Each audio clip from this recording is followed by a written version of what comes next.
You wanted the best. You've got the best podcast. The hottest podcast in the world. The Chris Voss Show, the preeminent podcast with guests so smart you may experience serious brain bleed. The CEOs, authors, thought leaders, visionaries, and motivators. Get ready. Strap yourself in. Keep your hands, arms, and legs inside the vehicle at all times, because you're about to go on a monster education roller coaster with your brain. Now, here's your host, Chris Voss. Hi, folks. Welcome to this is Chris Voss of the Chris Voss Show. I tried to do a long lead and I failed.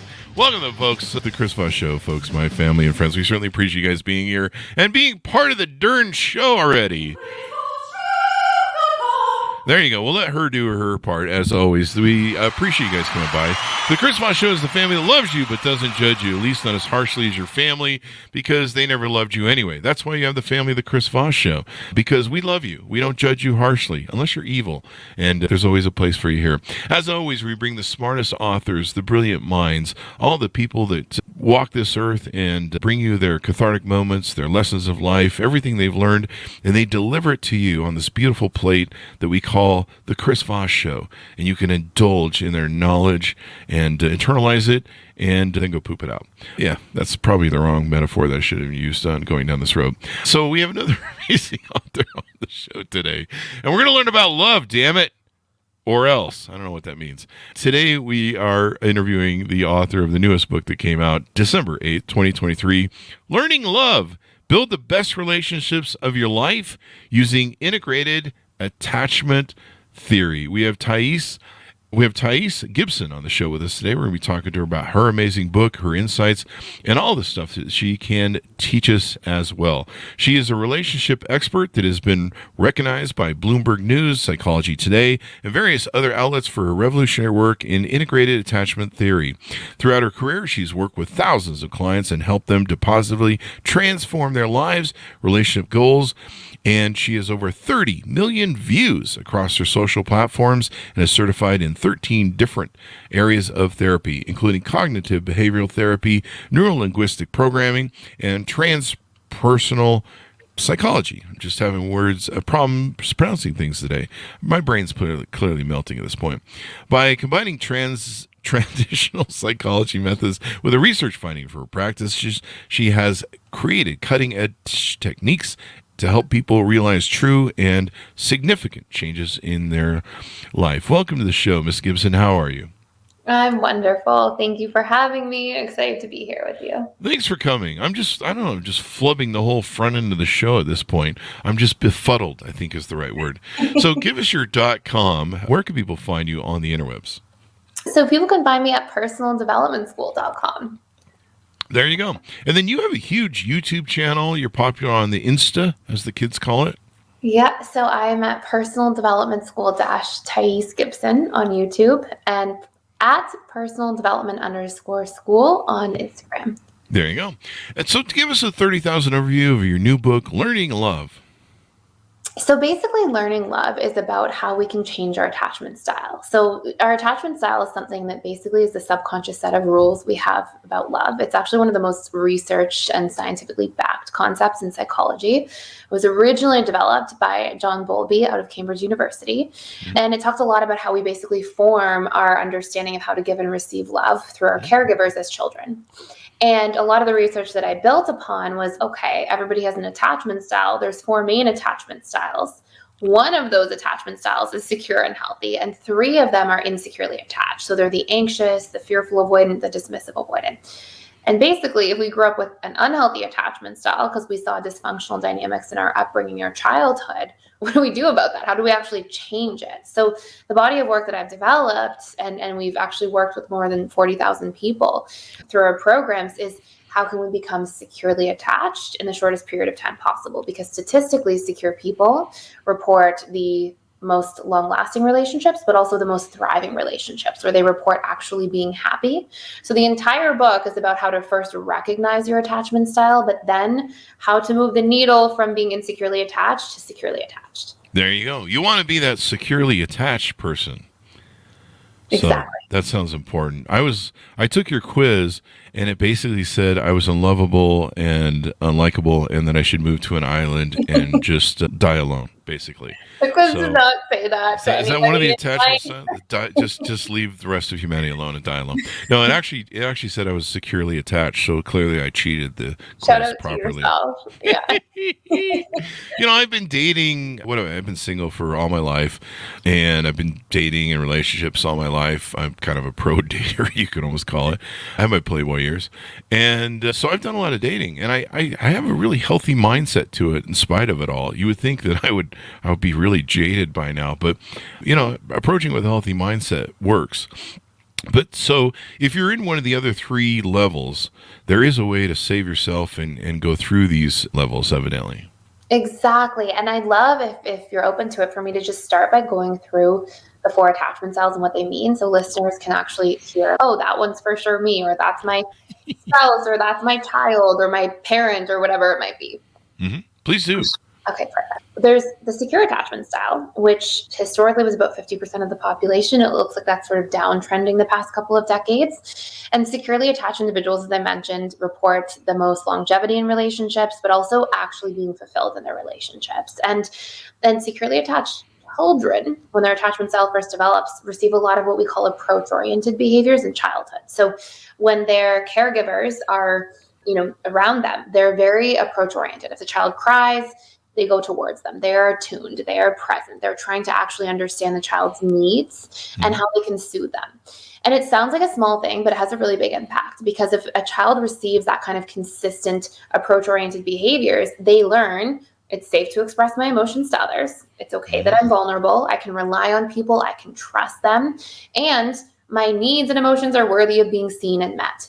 So they learn these really healthy patterns that as adults cause them to have healthy modeling for how they're supposed to interact with other people. And also they feel worthy and confident to receive healthy love from others as a result. That's the secure attachment style. Then we have the 3 insecures. You can sort of imagine them as being on a continuum. At one end of the continuum is the anxious attachment style. Anxious attachers, they basically grow up in a childhood where there's a lot of love and care, but a lot of inconsistency is this overarching theme. So an example could be that parents are loving, but they do separate, and one parent is inconsistently there. Or a better and more common example is parents are very loving, but they work a lot. So parents are there, and then they're gone. Love is there, love is gone. Love is there, love is gone. And all the ways that we're wired and we have attachment trauma, it doesn't have to be big T trauma. It doesn't have to be like extreme. It can be small T trauma, because repetition and emotion is actually what fires and wires our brain, our neural networks and neural pathways. And so if we have consistent small T trauma of feeling like, oh my gosh, I can't get that consistency around love, it will cause somebody to have these big fears of abandonment as an adult. Anxious attachment styles go from, this childhood of inconsistency to, as an adult, constantly being on the lookout because they keep feeling like they're going to be abandoned.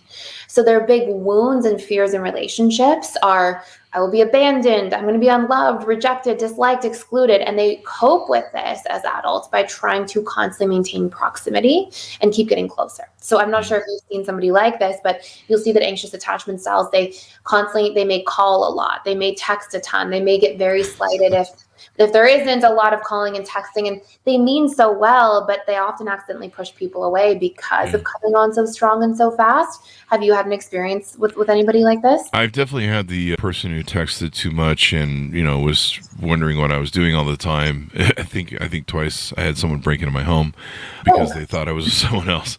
This is after a breakup too. But yeah, and if guys do it, it's seen as really needy, which really turns women off too.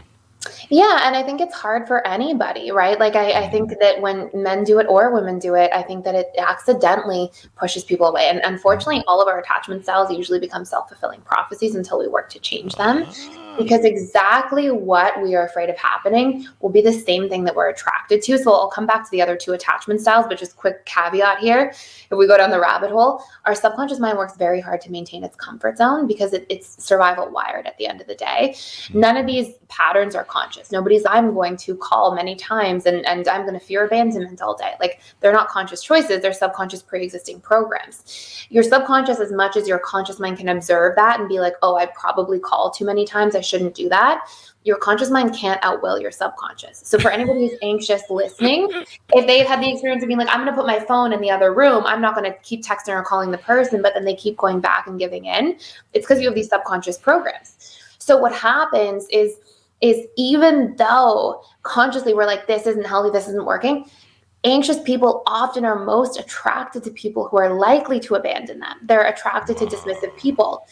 Why? Because they are self-abandoning all the time. And so that's their biggest comfort zone of familiarity. We are most attracted to people over time who mirror back to us the subconscious comfort zone we have in the relationship to self.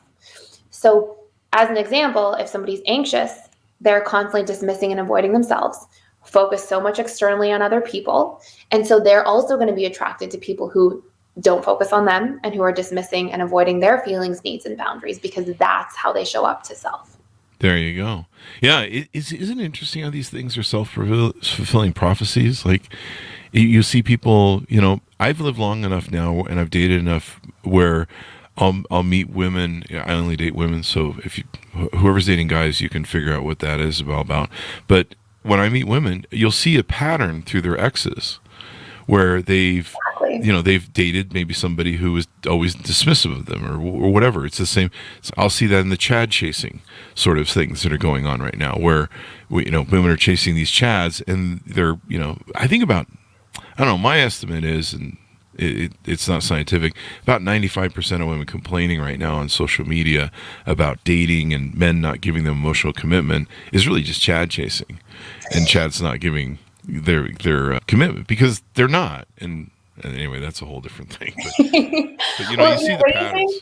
Exactly. So this is something we call, and I want to go back to the other two attachment styles in a moment, but this is something we call our relationship shadow. So often the things that we are most triggered by in other people, especially when we see a pattern in our history of these things, are the things we are always doing to ourselves first. So and this is a really important example for people. I worked a lot with clients in practice for about 10 years. And what I saw when I was running my practice was, if somebody came out of a relationship with a narcissist, for example, like a true, not the throwaway term, pop psychology, or everyone's a narcissist, but like true narcissistic personality disordered person, when you look, and this is me I'm not victim blaming because this person has this pre-existing patterning from somewhere else, so it's not their fault. But I never saw, no exception, somebody who was in a relationship with a narcissist, they were first people who were extremely cruel in their internal dialogue to self. Constantly violated their own boundaries to please others, manipulated themselves to be what people wanted from them, and didn't empathize with their own feelings, hyperfixated on other people. So their subconscious mind is already doing this, and thus they are a match to somebody like that. Because when somebody comes along who's a narcissist and they violate your boundaries and they manipulate and they are not empathizing with you and they're mean or cruel, the conscious mind says this is unhealthy, but the subconscious mind is the one making all the decisions. And it says, no, this is familiar. This is how we treat ourselves. So this is really comfortable. So we're actually going to invest in this. And it's so important for people to become aware of these concepts, because until we do, we're often having these pre-existing traumas from childhood or attachment trauma that lead us to be this way in the relationship to self, that then lead us to enter into relationships with these types of individuals that just re-traumatize. And so doing the work on our subconscious mind and healing these patterns is really important. Yeah, does that play into the thing I've heard, women, where women will get into bad relationships that are toxic, and they'll stay there because even though for the rest of us, we're looking and going, that's really an ugly situation you got there. And maybe they feel that way too. This is horrible. It's comfortable to them. Exactly. Is that why? Nailed it. Exactly. Yeah. So I want to go back really quickly and just do the other two attachment styles. So we did secure, we did anxious, just so people can hear themselves in this too.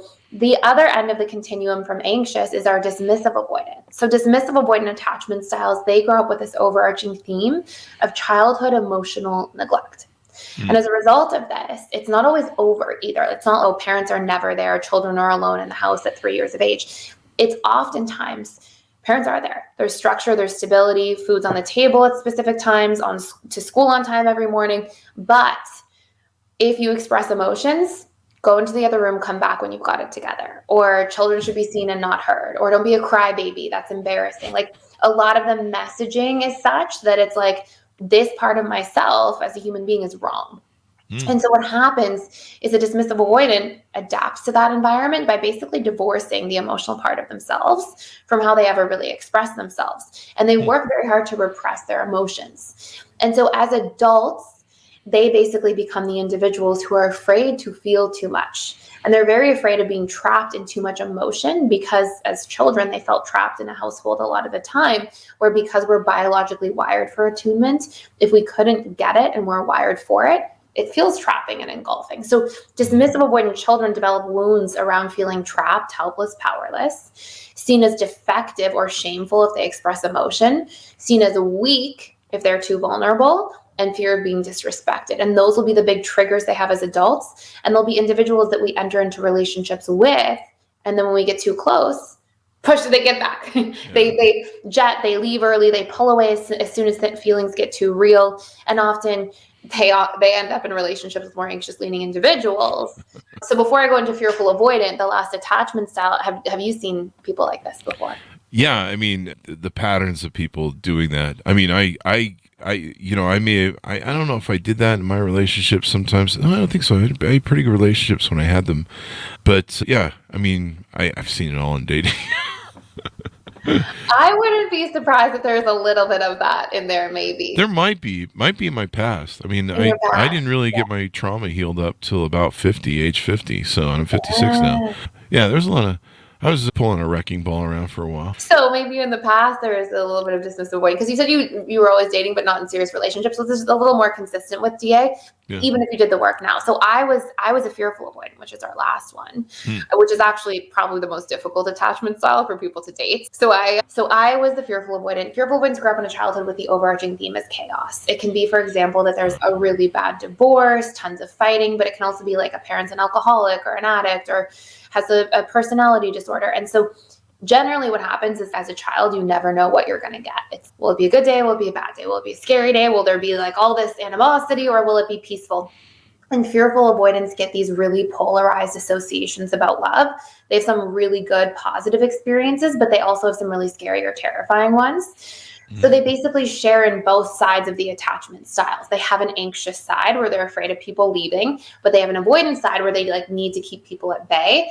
But they basically hyper flip-flop back and forth. So like before I did my work and became securely attached, I was constantly like flip-flopping in relationships. I would get close to somebody. I would really want that closeness. Then they would get close and I would be like, get back, stay away. And I would sabotage a lot. And it's you're very hot and cold, often very confusing to other individuals. But it's because if you grew up with these fears of, love is a great thing, but it's always going to end in shambles, or there's always going to be chaos. It's like the more you love or the more you care for somebody, the more it scares you. And so the more you have to push it back. And so that's our last attachment style, which is fearful avoidant. The 4 attachment styles. Now, it seems to me that like the attachment style is kind of an umbrella thing for various amounts of trauma that have gone on below. Is it really important to not only, know, let's say you're evaluating somebody or dating somebody, or maybe you're already in a relationship with somebody, is it important to not just know the attachment styles, but know what those exact traumas are? Because like sexual trauma from childhood, especially for women, is very different than, your dad didn't hug you enough. You know what I mean? Mm-hmm. And understanding the difference between those two and how you're going to have to approach or deal with that person, or whether or not they've seen a psychiatrist, is a really big deal. So how do you equate those two or manage those two? Yeah, so I try to speak to the individual first. So I would say the first step is to understand your attachment style. If you're not securely attached, and to do the work, we can talk about like how to become secure. But there's basically some overarching themes. We have to recondition our limiting beliefs. So the fear of being abandoned or defective or weak, or these fears that we have to learn our needs. And because each person has very unique needs. Anxious attachments have a lot of like need to be reassured, certainty, validation, encouragement, deep connection. Dismissive avoidance need freedom, autonomy, independence. They also need appreciation and acknowledgement. They also need empathy, support, acceptance. Fearful avoidance need depth and novelty and intensity and growth and exploration and discovery and freedom. And, each attachment style has different needs, and we have to learn what ours are, because if we get into relationships with somebody of a different attachment style, we tend to all love the way we would need love. And so we're usually giving people needs that aren't necessarily landing with them. And I would make a very strong argument for anybody who's familiar with the 5 love languages. It's like Dr. Gary Chapman's work, that we have different ways we give and receive love: physical touch, quality time, words of affirmation, acts of service, and gifts. And people give and receive love. I would actually make an argument that no, our needs supersede the love languages, because I have a quality time love language. But if I'm sitting watching Netflix with somebody versus having a real conversation with them, that emotional connection need is much more important than just the quality time love language. So needs are a huge part of like how we actually feel fulfilled in relationships and fulfill in relationship with one another. So healing your core wounds, moving through your needs, nervous system regulation, boundaries, communication. We can break those all down, but those are like the 5 overarching themes to heal. And what I would say is we need to do our own work first. Make sure we're primed to be in a healthy relationship. We can also do the work in a relationship with somebody else, and that's fine. But the other part of it is I don't think it matters too much how much trauma somebody has. I care about, is the person willing to do the work on the trauma? When I was in private practice with clients, I would have people come in with all different backgrounds. Some people with exceptional big T trauma, tons of it. But if both people are willing to do the work, we can really heal from those things. It's really about, are people working on it? If somebody's not willing to do the work and adapt, and they're constantly bringing up their old trauma into their present relationship, that's where we really have those deal breakers that can make it really difficult. Even with sexual trauma, It's pretty. I mean, there's extenuations to that. I mean, but I don't know. It's something people need to work on then. Yes, and I really want to talk, if we want to stop there for a moment, I'd love to talk about that for a second on like kind of a detour. I worked with a lot of people with sexual trauma, and there's a huge growing body of research on something called post-traumatic growth that is extremely powerful and that really, really works. And it's where I did a lot of my training originally and really help people work through these painful experiences. And we don't have to go relive trauma all the time to work through it. We don't have to go back into the traumatic event and talk about it and feel about it and relive it. In fact, you could make a strong argument that actually, because the subconscious gets programmed through repetition and emotion, that actually wires the traumatic event and feelings further into our body and nervous system.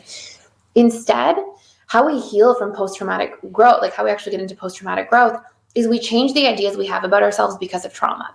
So usually in sexual abuse trauma, people develop core wounds of I am trapped, I am helpless, I am shameful or defective, I am bad, and I am unsafe. And these core wounds, because we get imprinted by that experience so strongly, we project them out into all of our relationships. We constantly feel like, oh, I'm going to be unsafe, or I'm going to be helpless, or, and we can rewire these ideas and I can give a tool for that and everything, but these are changeable concepts. The other big part of post-traumatic growth is learning to meet the needs as adults that we couldn't get met in the traumatic experience. In sexual abuse trauma, we often didn't feel like we had the need met for safety, for certainty, for help or support, and for validation and acknowledgement of our feelings. And so when we can get really good at meeting those needs in relationship to self as an adult, and also get really good at rewiring those painful stories that we have about ourselves because of that traumatic event, it's tremendously healing, and it doesn't have to be something that takes decades to do. And the third major piece is if we can do some nervous system regulation work to get out of constant fight or flight, we're really building a tremendous amount of momentum, and it doesn't have to be something that entraps people for their whole life or affects their relationships for their whole life either. There you go. That's what we want. So let me ask you this. What about, we've talked about emotions, and part of this is part of the four things. Do men don't live in their emotion, or at least they shouldn't be. They should live in their logic and reason and masculinity. Do men have trouble dealing with the four aspects? And how do those apply? Because, showing our emotions isn't the most popular thing to do in our society. Sometimes in relationships, if you show your emotion to your woman, she's going to use it against you. It's going to be turned against you.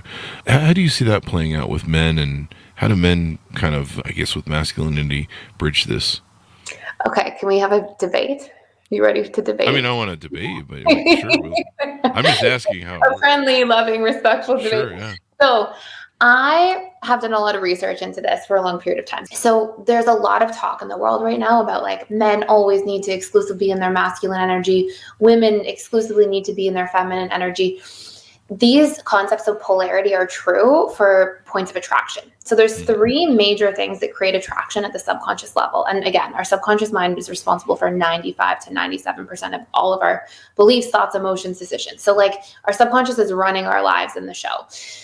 In the concept of polarity, it hits on the first thing. So the two things that we'll be attracted to early on out of all three are, number one, somebody who expresses your repressed traits. For example, if somebody's really assertive, because our mind seeks wholeness and equilibrium, it will attach to somebody and it feels like we're attaching to that trait as a byproduct. So if somebody's really assertive, when I first met my husband, for example, he was very assertive. I still had a lot of boundary work to do. So I was super attracted to that. I was like, oh, wow, he's so like assertive. He speaks up in real time. He's so good at this. So I was really attracted to that. What will happen with this, okay? Polarity is not going to be the thing that sustains a long-term relationship ever. It will actually be the thing that ruins it. So polarity is really important for attraction in the dating stage of relationships. Relationships have six stages: dating, honeymoon, power struggle, which we'll come back to, stability, commitment, and bliss. In the dating and honeymoon stage, polarity is working in our favor. We're like, wow, they're so this, they're so that.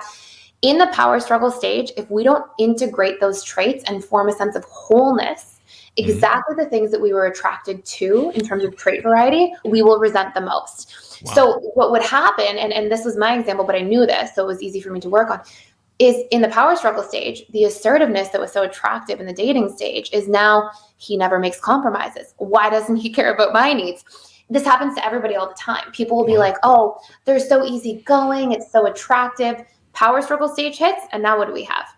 They never make an effort. They never plan anything. They're so lazy. So yes, polarity is important for attraction, but that's not how relationships last. That will be the thing that sabotages relationships. What we need to do is actually integrate traits so that we have a sense of wholeness. Men are supposed to have this wholeness. They're supposed to have emotions and emote and have a healthy relationship to it. They will still lean more into their masculine energy, but there's supposed to be the sense of wholeness. Same with women. Women are okay to have times where they take charge of things or they're in their masculine energy. Yes, they may lean into their feminine energy biologically. That's a greater likelihood of occurrence. But wholeness and ability to interact with both sides of our whole persona as a human being is actually what allows us to move into secure connections and relationships. So that's a really important thing. And if we don't do that, exactly what we are polarized around will trigger us the most and be the thing in the power struggle stage that causes the most arguments, the most friction, and the biggest downfall of our relationship. That's why I leave before the power struggle stage when I see it coming. No, I'm just kidding. No, so what is the power struggle stage? When does that usually take place, and how does it? Yeah, is it early on or? Yeah, so it's a fantastic question. The power struggle stage. So generally the dating will be 0 to 6 months. It's the vetting stage. We get to know somebody before we make a commitment. If we make a commitment, it moves us into the honeymoon stage, which generally lasts about a year to a year and a half afterwards. Generally after that, so we're sitting at a year and a half to 2 years into the relationship, we hit the power struggle stage. For some people, it can be a bit earlier if they live together quickly or they're spending an extra, lots of time together really fast. But around that time period, it's the power struggle. The power struggle has a really powerful purpose. It's not just supposed to be like anger and fighting. The intention of the power struggle is we are supposed to learn each other's fears and flaws and learn to be vulnerable and have acceptance. And this is part of why being able to emote from both sides is really important, because we're supposed to learn. I learned in the power struggle stage, for example, that my husband is more sensitive to criticism than I realized. He's very stoic, so I didn't notice. But if I don't communicate more gently or kindly, he doesn't like that. So what did I learn? I learned, well, I love my husband. I'm going to be kind and courteous and thoughtful about the way I communicate. Instead of saying, hey, you didn't do this, I might say, hey, I would love if we can do this. Yeah. And just those little tiny things. And there were things that he knew that were important to me. I like when he plans things or is more intentional about things. And so I communicate that to him in the power struggle stage. If we don't communicate vulnerably and let somebody truly in, the relationship won't last. The rite of passage of the power struggle stage is to let somebody see us more deeply, more vulnerably, our fears and our flaws. And when we understand those things about each other and we're willing to make little compromises to be mindful and considerate of each other, this is how we get out of the power struggle stage and move into future phases. And what it does is it deepens the relationship from like the mask is on in the dating and honeymoon stage to the mask is off in the power struggle. And it moves us from more conditionally based love to more unconditionally based love because I'm now showing myself with less conditions. Yeah. Is it like arm wrestling during this stage? Do I need to hire an attorney for the power struggle thing? No. If done correctly, it's actually a really beautiful stage. There's more friction and there's a little more arguments and disagreements, but if we're willing to be vulnerable about stuff, it can be something that's like really, really rewarding. Is there MMA cage matches for this? So basically, you set up in the living room and we're gonna have the battles, honey. Only if you don't heal your attachment style. Yeah, do that first, folks. I'm just kidding. So let me ask you this, because I took your quiz, and people should take your quiz. It's online. Do you want to give a plug to the .com real quick for that? Yeah, absolutely. So it's at personaldevelopmentschool.com, and there's a big button on the first page that says attachment style quiz, and it comes with a full report of all of the different parts of your attachment style. There you go. And what was that joke I told yesterday? I basically took the quiz, and it explained why my mother abandoned me before conception. I wrote that yesterday. I'm going to use that in stand-up, I think.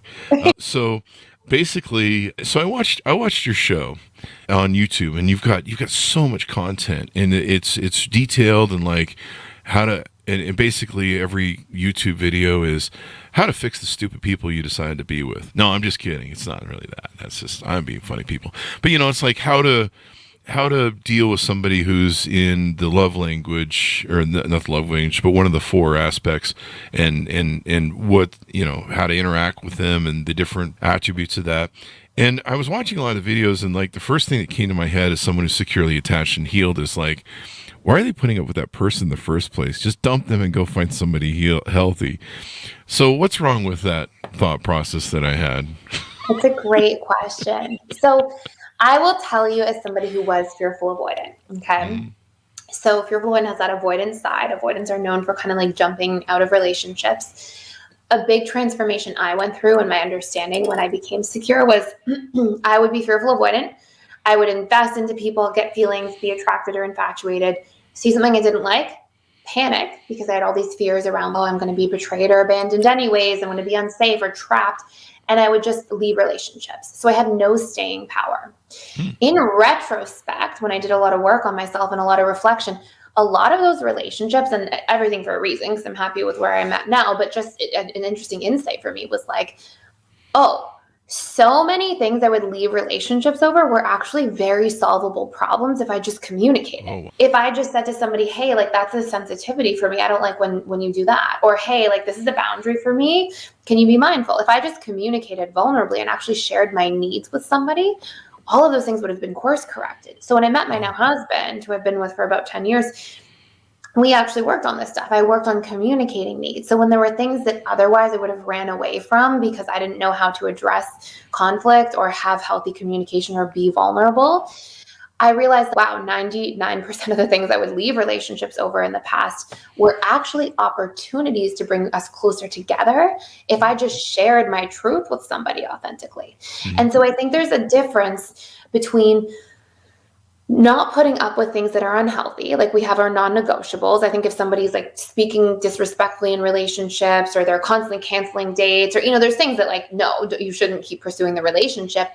But did you talk about it first? Did you address it in a healthy way? Because a lot of things are really solvable problems. And if we have something that's important and we do the communication work around it and we solve the problem, it actually grows the relationship and deepens the connection. If we communicate and somebody's, no, I'm never changing that. I don't care about you and your needs. I'm not willing to make an effort. and there's no work done and there's no moving of the needle, yes, then it's an important time to say, this isn't a good relationship for me. This isn't healthy. It's not what I'm looking for. And we have to honor that. But I think that like really important part in between makes a night and day of difference. There you go. I like that. So communicate, people. Maybe don't ghost so much, although it seems to have been going on since the 90s. I love how everyone thinks ghosting is like a new thing. My dating experience has been going on since the 80s or 90s. It's not. People always ghosted. It's just trending. Yeah. People talk about it now. Yeah. It's amazing to me. People are all worried about it. Like, why did they ghost? They didn't like you. It didn't work out. Go find your person. Shut up. Leave it alone.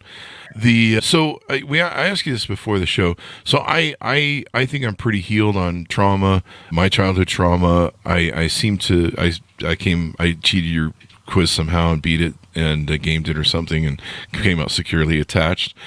One of my challenges in dating, and I'm very particular. I've lived my life as a playboy. I've dated models. I've dated beautiful women that, you think, okay, they're beautiful women, so everything's going to be fine. But, sometimes there's a lot of internal damage there. And I've been really good at reading people's trauma. I've had psychologists on the show, and I've been like, you grew up with a single mother, didn't you? They're like, yeah. I'm like, how do you know? Because you just told me in about 10 minutes all the choices you made with your relationships. I've nailed it. I can talk to people and be like, you had sexual trauma as a child, huh? And so I can pick up on a lot of that stuff. I'm really good at after dating as many years as I have. So my challenge is when I meet people that have these three other types of relationship things, and if they have trauma or if they have whatever, I'm at the point where, I live the trauma relationships where you're like, hey, I got a bag of broken glass. Hey, I got a bag of razor blades. Let's get together and see if this shit works. And they had their trauma and I had mine. And now I'm kind of like, I don't really want it in my life. And I was joking with you earlier before the show. It seems like there's 10 people who are healed in the dating market. So how do I find somebody? Am I going to have to like basically try and find somebody who has these other issues and see if I can help work them through it? Something I don't know. Great question. It's such a good question. So I think there's some really important parts here. Like, the first part is that we have to be really clear and intentional about dating. So I do think that when people have a lot of trauma that's unresolved, I actually think it's best for them as an individual to take some time and work through it on their own, because usually when there's a lot of big trauma, we then get afraid of being abandoned or betrayed or whatever it might be. And then that shows up and we get so distracted by the relationship that we don't have time for ourselves. I had a lot of big T trauma as a child, or like a decent amount. And I took a big time out for 3 years, worked on myself, worked through things, did a lot of deep work. That was like the most sacred, beautiful time of my life. I'm so grateful to myself for doing that. So, like if anybody's hearing this and they have big T trauma or a lot of stuff, first of all, have that self-compassion. Like, it's not your fault, but it is still your responsibility, even though it wasn't your fault. And so there's this really interesting caveat where it's like, we want to honor that. And I think that it's important to like take some time, dig into that if there's a lot of trauma.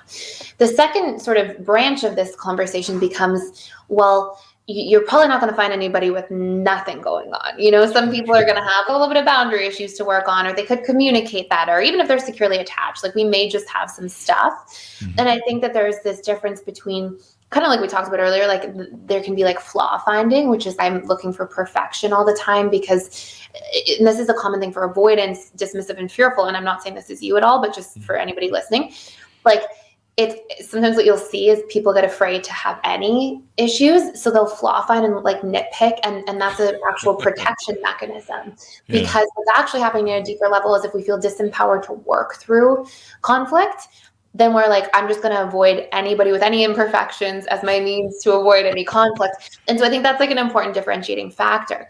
So what we're looking for in healthy dating is, number one, we need to know our non-negotiables. These are different for everybody. For one person, I had a client once and she had lung cancer. And so her non-negotiable was, I'll never date a smoker. But that's not everybody. Somebody will be like, I'll only date someone else who smokes, right? So we have to get really clear about ours personally. That's number one. Number two is we want to know our standards. So we want to know the things that matter to us. Somebody, for example, who travels a lot or is ambitious, or things that like are personal, they're not non-negotiables, but they're things that we value and we care about and we'd like to have as a part of the relationship. Then our dating stage is meant for vetting people. So many people are like, they go into dating and they're like, this person was attractive. I like them enough after the first date. I'm going to go all in and try to make sure I win them over and they like me. And it's hold on a second here. Like, you need to be looking like, does this person know how to work through conflict with you? Does this person speak to you respectfully? Do you want the same things? Do you have similar morals and values? Like, we have to be checking in with these things. And the framework I often give for people when dating is know your non-negotiables, know the standards and things that are important to you, and then go into dates where 1 or 2 questions every date that relate to these important things you'll intend to ask. It shouldn't be like you said earlier, like the FBI guy with the like job interview on the first date, because everyone will get, it just feels pressuring and it will turn people off. But we also don't want to just go into dating people pleasing and abandoning what our important factors are for what we're looking for. So the healthy balance is, I'm going to know the things that I'm absolutely not okay with. I am going to know my standards, and I'm going to vet for quite a few months, 3-4 months, I recommend, of just getting to know somebody, having these discussions, seeing are these things, actual part of somebody else's personality that you're looking for. And also, we want to make sure that we're not just running from a red flag. Obviously, if it's a non-negotiable, hands clean, go in the other direction. But if it's a red flag, it goes back to this thing where it's like, if somebody just isn't texting you enough, for example, sometimes that's solved for just having a conversation. Hey, consistency is important to me in communication, and the person will show up or not. But that's the purpose of the dating stage, is you get to find out by having those honest conversations, vetting, and not abandoning your standards and needs in the process, so you can get to the bottom of, are you actually a good fit with somebody else? There you go. Somebody told me a long time ago, and I don't know if it's true, so I want to run it by you, but they said, find someone whose highest value is integrity. My dad's highest value was freedom. It didn't work out for him having a family because he really wanted to be free. But, find someone who has integrity. And if you find somebody who's really high on integrity as their value, a lot of stuff will fall into place because they'll do what you said. They'll be like, okay, so we're missing something here. What can I do? How can we work together? I care about you and I'm willing to make that effort. Whereas, is that true, or do you think more so it's more about these 4 aspects? I absolutely think that matters, like finding somebody with integrity for sure. But I think that like integrity isn't the only thing. I think compatibility matters. And I think like our ability to work through things, somebody can be of high integrity and mean, but if they've got a lot of unresolved attachment trauma and they have all these wounds and fears, they can be in integrity very well when they're not triggered. But if they have huge triggers from a lot of unresolved stuff they have to work on, then that can still cloud it and get in the way. And so I think it's really a bridge of both of those things. And I say this a lot in our programs, but like, I never cared when I was running private practice how much trauma somebody had. I really didn't. I would care, is the person willing to do the work? Because if they were, and maybe you could call that integrity, like willing to show up and do the hard things and show up for those reasons. They may not be perfect along the way, but if somebody's willing to do that work, then that takes us a really long way. Dude, you really want to, if you were unhealed and they were beginning that journey, that sounds like a tough journey to be on for an investment. You know what I mean? Yeah. And a lot of times, and sorry to interrupt you, a lot of times when this happens, people would come in to see me or come into our programs now, and they're coming in because they're in a marriage of already 20 years. Wow. And they've just found out about attachment theory, and it now explains a lot. And they're like, how do we deal with attachment styles? Or people are dating somebody and they're in love and they're just entering into the power struggle stage, but they've made a commitment to live together. They love each other. It's a 1.5 years, but now things are getting really difficult. And so there's a line, right? If you're just on a first date and you see all this stuff coming up, and you can see that person's not really working on it or trying to work through it, and you've done all that work, you may want to vet for that. That might be a non-negotiable for you, perhaps. And that's an individual decision. You might say, you know what, I'm wanting somebody who's also done the work, and I'm going to vet for that during the dating stage because I want to have this streamlined experience. And I don't want to feel like I'm in the role of a therapist at some point in the relationship. But a lot of people don't start relationships that way. Our attachment style also doesn't really show up a ton until we've actually attached. So often what you'll see too is like people are all great in the dating stage. That's why we have to truly vet and ask tough questions. And then all of a sudden 1 year in, the power struggle stage comes up, or we've really finally attached to somebody and connected, and now the things come online. And so it becomes a very individual decision for people based on where they're at, the level of investment that they already have, and like how big and how challenging those difficulties are. Yeah, I think everyone has got little red flags and ticks. I mean, I think when I look at people and evaluate them, I evaluate them on, how can I live with this and can we work through this? There was somebody I took out recently, and, they told me they had PTSD from losing their husband. And I think there was some violence that took place in Mexico. And I went, yeah, I can't do that. Have you been to therapy? And they flipped out when I asked if they've been to therapy for it. And I was like, okay, clearly you haven't. And, so that's, there's certain things that I've kind of learned. It's kind of funny. Over the years, I didn't know about any of this sort of stuff. And I worked off a blueprint thing, which it sounds like, from what you've described, a lot of this stuff is childhood blueprinting. So I would look for women that they had a healthy father in the home relationship who had raised them. He set a good example for manhood and being a man. He was tuned into her needs, and, he was there. I've also seen the converse of that where, daddy doesn't hug her enough and she ends up at Spearmint Rhino. But, I would look for women that had that sort of healthy things. In fact, if I could find a woman that had her parents were still together and still loved each other, like, that was usually gold. And so that was kind of what I always used. But this stuff makes a lot more sense because it seems to explain a lot more things and make it so you can work. So for someone who's a secure attachment, I'm actually trying to search this on your website here and I put it in. Do I need to search the secure attachment videos on how to get along with everybody else? There's some courses around that, like key pillars of a secure relationship. There's how to be with there's like secure and dismissive, secure and fearful avoidant, like secure with different attachment styles.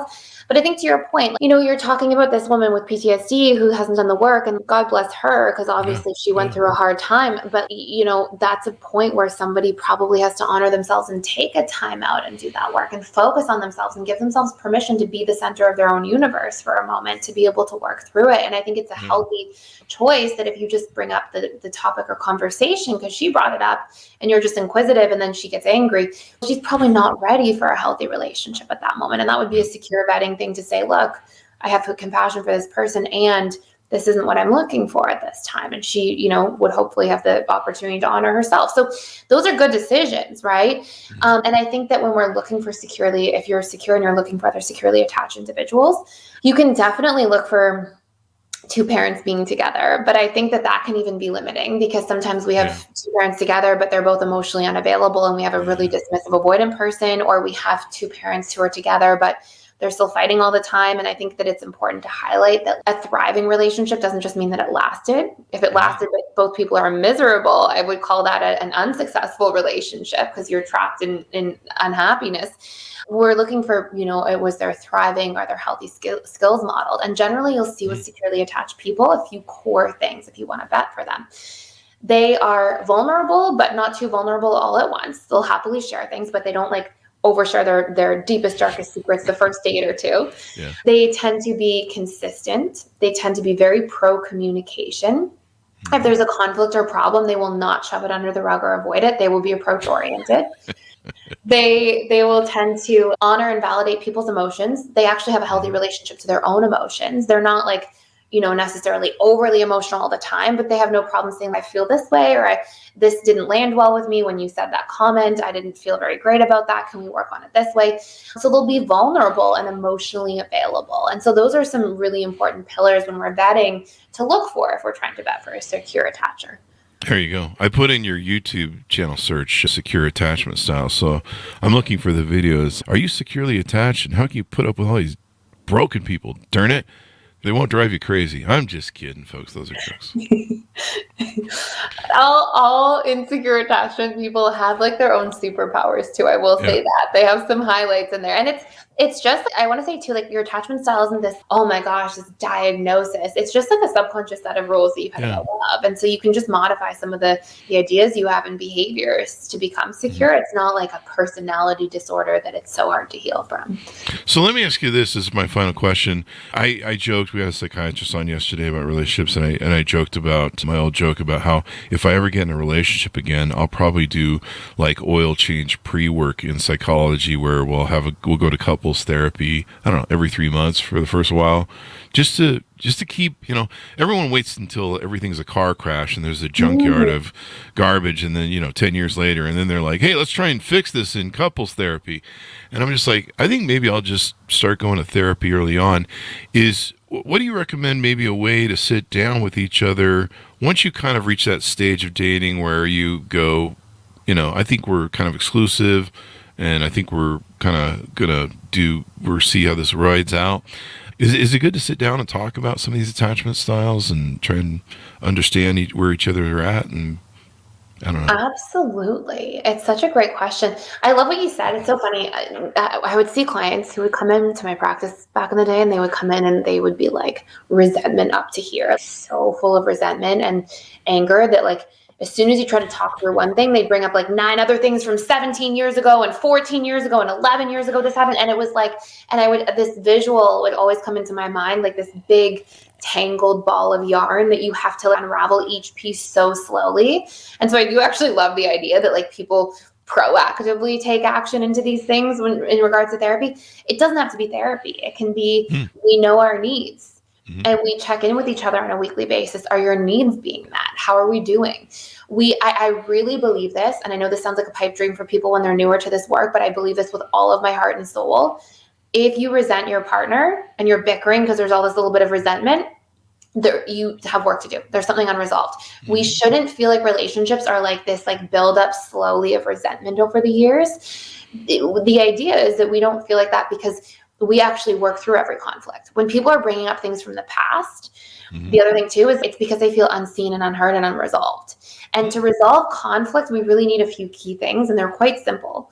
We need each person to express what they feel and have the feelings validated. It doesn't have to be like, I feel so sad. It can be like, I felt uncomfortable when ABC happened. Yeah, I see why you would feel uncomfortable. That makes sense to me. So if both people can feel like their feelings are validated, and then both people can express what they need to feel relief from the situation and conflict. And if they can positively frame it, we can really work through any issue, like in real time, right? So if somebody's, there's this conflict, you're out with your partner and something happens, and each person gets to say, this made me feel uncomfortable. Here's what I need in the future. And the other person can say, yeah, I get that you felt uncomfortable. I can respect that. And I will work on that in the future. That makes sense to me. People drop the conflict. They leave it. They leave it in the past. Obviously, we can have these big, conflicts like somebody cheated and things like that require a little bit more nitty-gritty. There's a process for that too, honestly. But there's other ways of, things like that. But are those daily conflicts or bickering situations or arguments that you have, if we can really hit those key points, it can go a very long way. But people often get the communication part wrong. People will say things like, you never spent enough time with me, instead of, hey, I feel like I miss you this week. We haven't spent a lot of time together. Can we, plan something fun to do on the weekend? So people won't communicate healthily, or they won't hit those key points, and they'll stay trapped in this cycle of resentment. Wow. I think what I'm going to do is I'm just going to get a girlfriend in each of the 4 categories, just for the fucking fun and drama of it all, just for the entertainment. I'm going to have one gal who's anxious, preoccupied, dismissive, avoidant, and fearful, avoidant, disorganized. If you're married, just get 3 mistresses. And I'm just going to, I don't know. I'm just going to keep doing that till one of them stabs me. So that's pretty much how I used to date, I think, back in the day. And then in your eulogy, it'll be like, Chris Voss chose to date 4 different attachment 4 different attachment styles. He lived dangerously with adventure, and he died with a knife. So there you go. But there you go. So this has been really insightful. And of course, the best ways people can learn all about this is to pick up your book. And then I think you do some coaching and stuff too as well. Do you want to pitch that out?